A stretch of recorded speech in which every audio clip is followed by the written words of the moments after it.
Good morning, St. Francis, and good morning, people of God. It is Monday, the 21st day of March, 2022, Monday of the third week of Lent, the 16th day of Lent, is also the second day of spring. And here on this glorious morning in North Carolina, I am at the outdoor classroom here at the Franciscan School, one of our only outdoor classroom here at the Franciscan School. And the wetlands are behind me. Again, things beginning to come into bloom, into blossom as spring begins to descend upon the Franciscan School and the campus of St. Francis of Assisi Parish.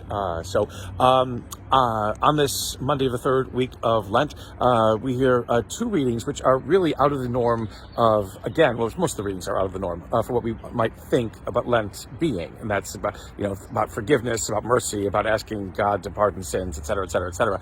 There's nothing in these two readings, and in fact, they don't even concern, in many ways, people who are believers in the God of Israel, in the one God, the God of Jesus Christ.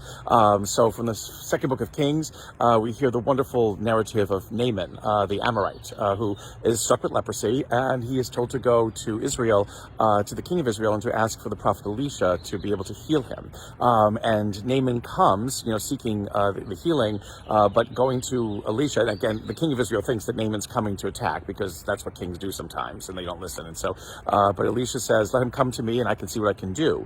And then Elisha tells him to go and to wash, in the river, Jordan. And Naaman doesn't believe that this is possible. Doesn't believe this. He thinks it's stupid. Why can't I just wash in any river? And what's so special about this river? But Naaman's servants tell him to go ahead and do so, and he does, and he is made clean. His leprosy leaves him. Again, Naaman's disbelief, Naaman's incredulous response to what Elisha asks him to do, again, does not stop God from working in Naaman's life. Naaman, who is not a Jew, Naaman, who is not a believer in the God of Judaism, the God of Israel, is still one whose life is changed and transformed by the God of Israel.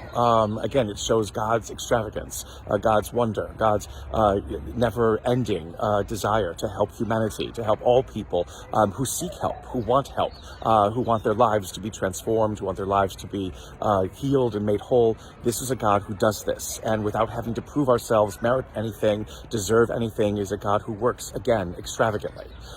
Again, that is matched with Luke's gospel, in which the people are demanding a sign of Jesus in the synagogue, and he says, again, it's like, you want God to do all these wonderful things for you because you think you're so special, but remember that in a time of famine, it was only to the widow of Zarephath, that, again, a non-Jewish place, that Elijah the prophet comes and brings food for her to survive, and then he quotes Naaman the Syrian. Again, so the connection in the Gospel of Luke between this passage in Hebrew Scriptures with the Gospel of Luke, that Naaman was the one who was healed when many people who were Jewish were suffering from leprosy. And the people hear that and they become angry and they want to throw him out and kill him and whatever it is, because how dare he speak, that other people should have a place in God's life, and not just, us who are believers, us who are Jews.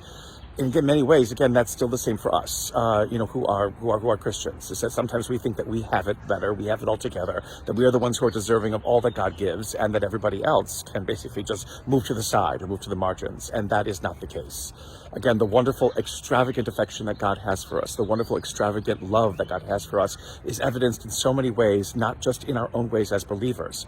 The fact that it can be witnessed in so many other people should be testament to our belief, and to strengthening our belief, and to furthering our belief in a God who can do anything, a God who can rescue us always, a God who desires to rescue us always from those things that undo us and make us less than who and what we are.